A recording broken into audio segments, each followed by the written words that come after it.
Hey YouTubers, how you doing today? It's Mountaineer Maple, and I haven't done a video in a while, and I've got my 2001 F-150, and the other day my rear passenger door wouldn't open. It was just stuck for no reason at all, and I kind of figured out what it is, and I thought I'd make a quick video in case any of you all out there are having this problem. So I'll go jump right into it. The little extended cab door wouldn't open. It would just like that, and it just wouldn't do anything. You could even climb in on the inside and do it that. Now it's doing it now because I got a temporary fix on it here, and I'm going to show you what to do. But basically, no matter what, it wouldn't open in either way. So I'm going to get some tools here, and I'll be right back in a minute. It's pretty simple fix, you know, for this, so I'll be right back. Alright, here's pretty much just the only tools I'm going to use. You probably just need, but just get your Phillips head drill, or you can just probably for just even a screwdriver if you want. I got a little 1/4 inch drive with a 10mm socket and an extension and some needle nose and just a zip tie. And basically what we're going to do is we're going to start with taking these out. These right here are just Phillips heads. Pop this off, this top part. Then we'll work on the bottom there. So give me just a second.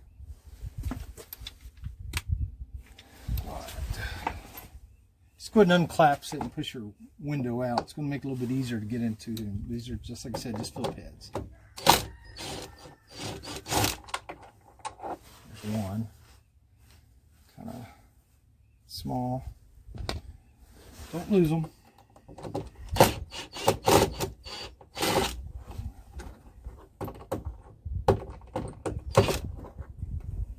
Go. And number 2.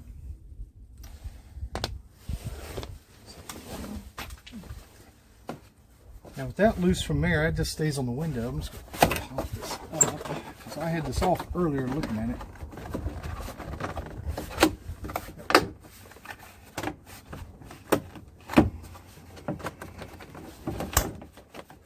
There we go.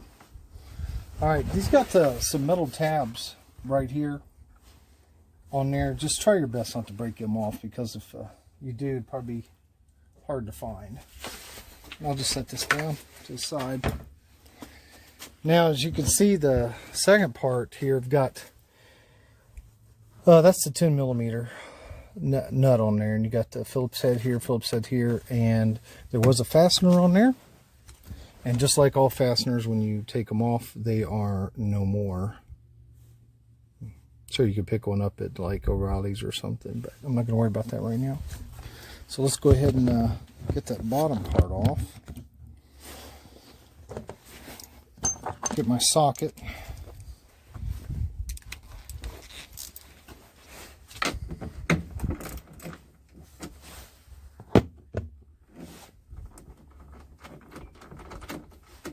There you go. Just like I said, just a 10mm nut. Set that down. You're done with that part. The 2 Phillips heads.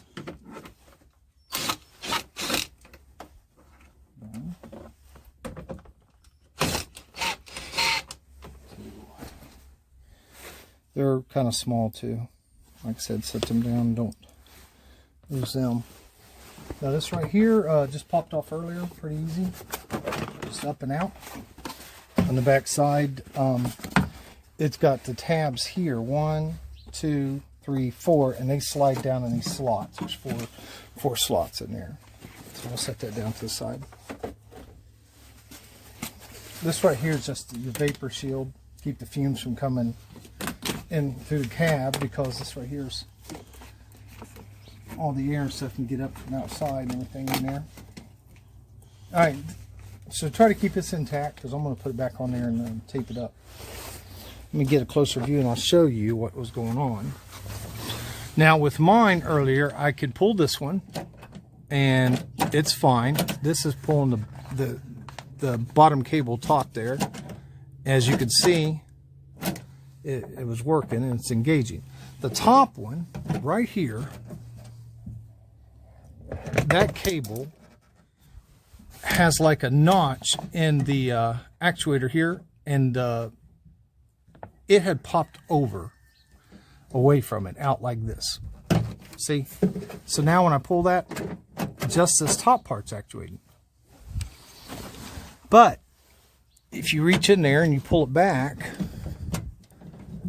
and you push it back in, that little slot there, it opens. Everything engages. So it's basically just like a hard plastic.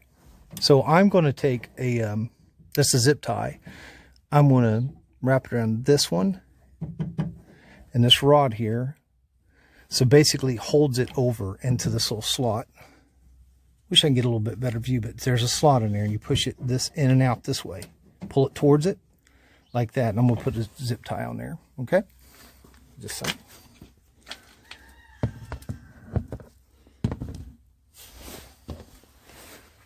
Standard zip tie.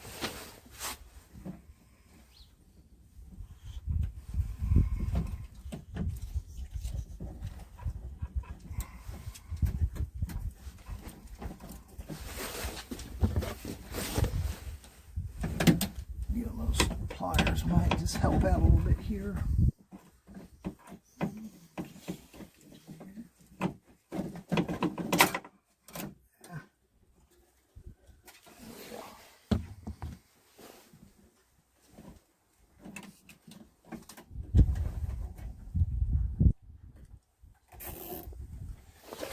As you can see, I got it around that cable, the sheath of the cable, and then that rod.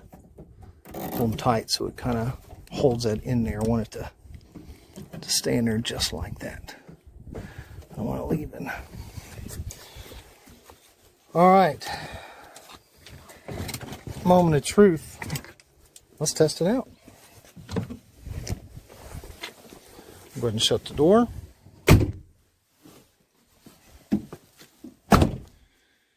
Here we go. Unlock.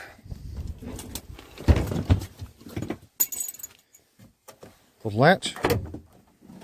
Voila. That's working. I'll go in there and get me a snip there and cut that right there. Just this tab off there. And we'll put this back together. All right, to put this vapor seal back on, I got me some heavy duty tape. Black tape. This stuff's pretty strong too. That.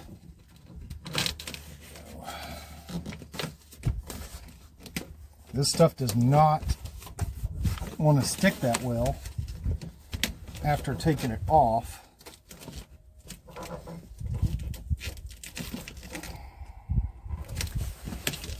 So you can see that.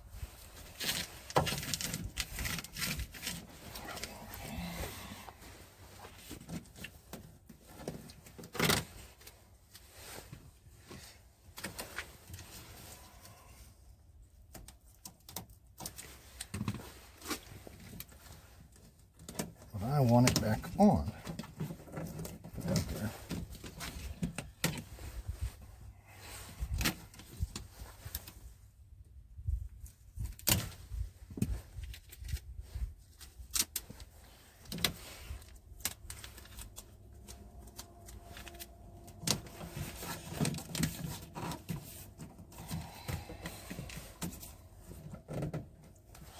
Piece over there.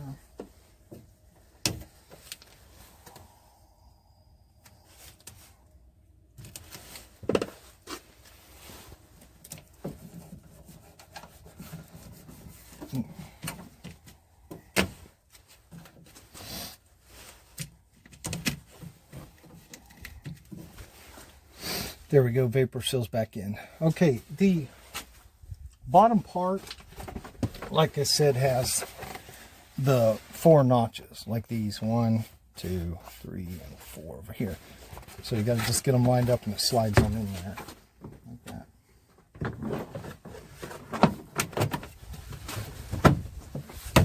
Just like that. I mean, it goes in pretty easy. on that one. And just take your 10mm nut.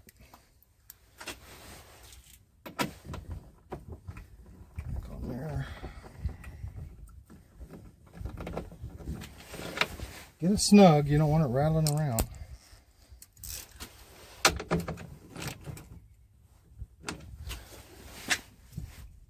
Then the two brass, I'm assuming they're all about that color, so put them in here.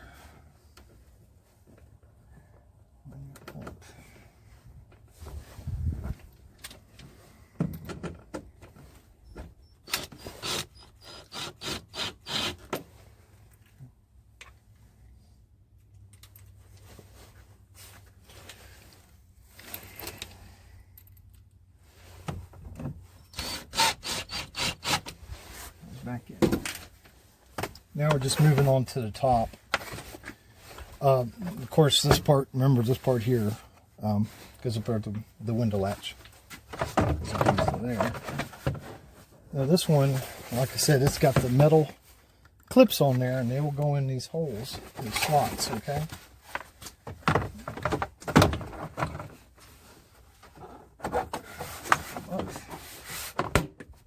One.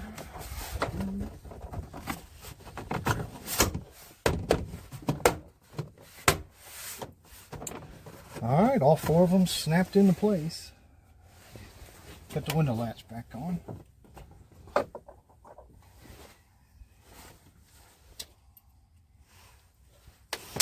Drop that one. Do that.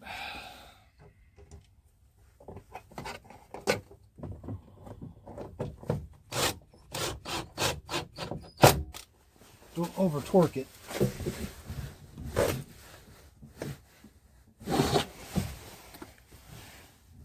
There. There we go.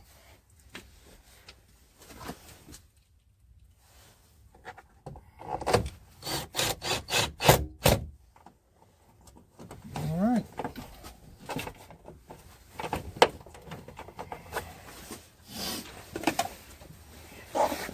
Back in place here. Let's test it out. Move everything. Give me just a second. All right, I'm back. Go ahead and shut the door. Shut this one.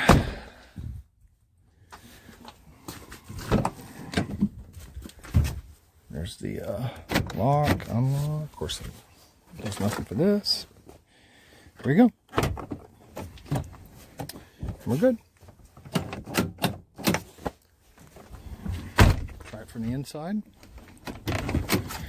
And it works. All right, I hope this video helped you guys out. And if you did, hope it did. And take care.